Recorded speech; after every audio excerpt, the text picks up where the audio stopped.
Division formula నేర్చుకుందాం. ఒక example తీసుకొని చేద్దాం, ఓకేనా? So divisor into quotient plus remainder equal to dividend. So మనకు డివైజర్ ఫైండ్ అవుట్ చేయాలి అంటే divisor equal to dividend minus remainder divided by quotient. ఇది ఎట్లా వచ్చింది అంటే మనకు ఈక్వల్ టు డివైడెండ్ ఉంది కదా, సో ప్లస్ రిమైండర్ కాస్త మైనస్ రిమైండర్ అవుతుంది. సో ఇక్కడ ఇంటూ కోషంట్ ఉంది కదా, ఇది డినామినేటర్కి వస్తుంది, ఓకేనా? Dividend minus remainder divided by quotient. So quotient find out చేయాలి అంటే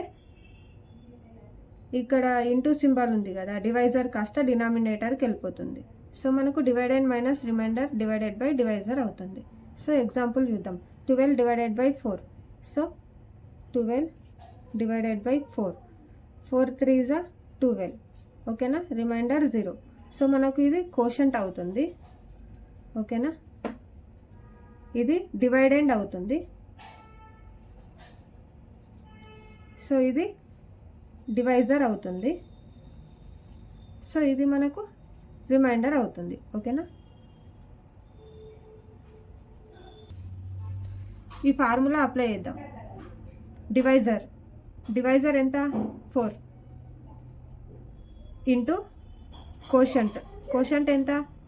3 రిమైండర్ ప్లస్ రిమైండర్ ఎంత? 0 ఈక్వల్ టు డివైడెండ్ ఎంత మనకు? 12. So 4 3s 12.